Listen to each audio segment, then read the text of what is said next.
मैं पूरा एकदम टूट गया। टूटने के बाद मेरे को और कुछ नजर नहीं आया।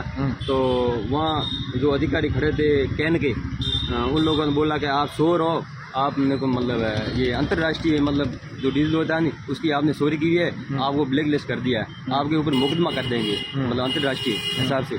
तो मैं बोला मेरे पर मुकदमा क्यों करूँ, मैं तो उनको निर्दोष आदमी, मैं जो सही बात थी आपको बता दिया और अभी मैं तो निर्दोष आदमी हूँ, इसलिए मेरे पास दूसरा कोई रास्ता नहीं था। उसके बाद मैंने वो टावर पे चढ़ा था।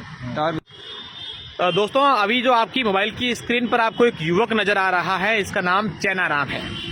ये बाड़मेर जिले के बायतू क्षेत्र का निवासी है और पिछले कई वर्षों से यहाँ एक निजी कंपनी जो तेल खनन का काम करती है उसमें काम करता है, नौकरी करता है। लेकिन मार्च 2021 से इसको उस कंपनी से बाहर निकाल दिया गया।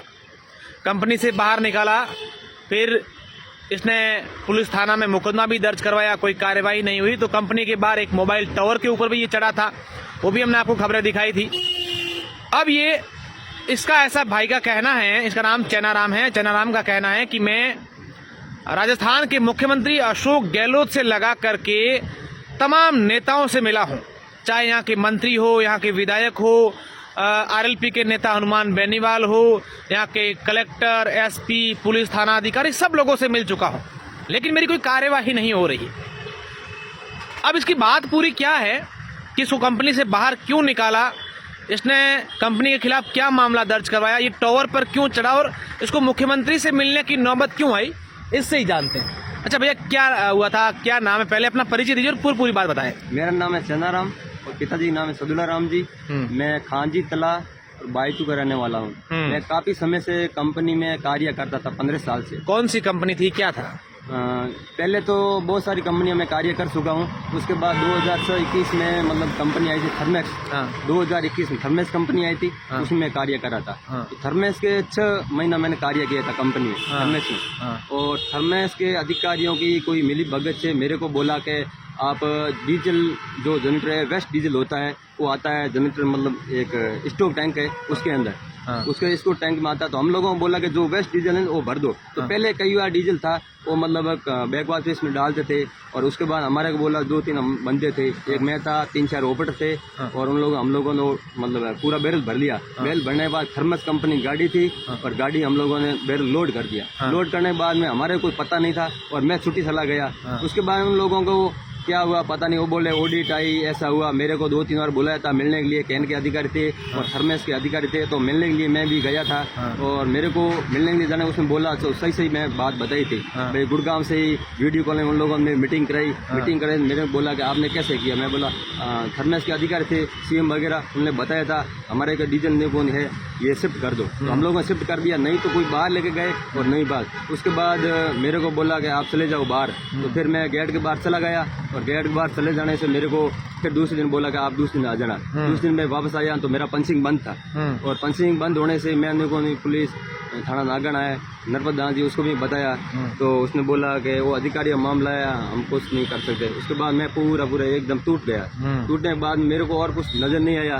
तो वहाँ जो अधिकारी खड़े थे कैन के, उन लोगों ने बोला कि आप सो रहो, आपने को मतलब ये अंतर्राष्ट्रीय मतलब जो डीजल होता है नहीं उसकी आपने चोरी की है, आपको ब्लैक लिस्ट कर दिया है, आपके ऊपर मुकदमा कर देंगे मतलब अंतर्राष्ट्रीय हिसाब से।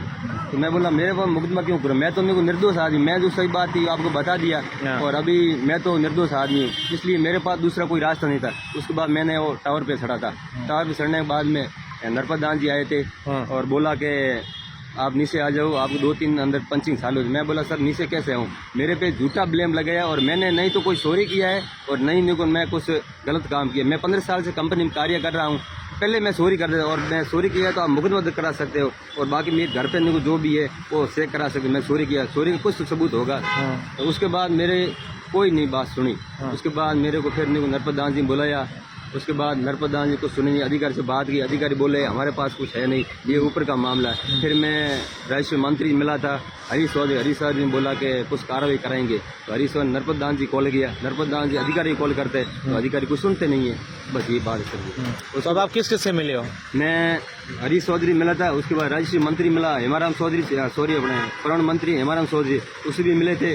और हेमाराम चौधरी उसके बाद मैं हनुमान बेनीवाल से मिला था, हनुमान बेनीवाल ने थोड़ा मुद्दा उठाया ये उद्योग बारे में। हाँ उसके बाद मिला मैं मुख्यमंत्री से, मुख्यमंत्री कार्यालय कल भी गया था। हाँ वहाँ से मेरे को मिलने के बाद बोला कि आपका जो वास्तविक रूप है तो हम लोग कार्रवाई कराएंगे। हाँ तो इसमें सर कार्रवाई का मैं मिल के जब बाकी सब है वहाँ बात कर लेते हैं और ऊपर से बात सुनते हैं, हमारी कोई सुनता नहीं है। हम तो मजदूर आदमी है, हमारी कोई सुनवाई होती नहीं है, किसी के पास जाते तो थे। डीजल आपने चोरी नहीं किया तो किसने चोरी किया? कहाँ चला गया डीजल? अब सर डीजल तो पता नहीं, हम लोगों ने बोला भरने के लिए, भर के हम लोगों ने वो ड्रम डाल दिए गाड़ी के अंदर। गाड़ी के अंदर डाल पहले भी लोग क्या है ये कहने वाले जो बैग पास बैठे बड़ा बैग पास बैठा हुआ है तो उसमें अंदर डाल देते। और दूसरी बार उस दिन मतलब ऑडिट आई वो बोल रहे थे पता नहीं वहाँ एनवायरमेंट है उसमें डाला था, बाकी डीजल किधर नहीं गया, वहीं पड़ा है। और मेरे को झूठा ब्लेम लगा कि मैं सच बात थी नहीं वो बताई, इसकी वजह से मेरे को बाहर कर दिया। बाकी मैं झूठ बोलता नहीं तो।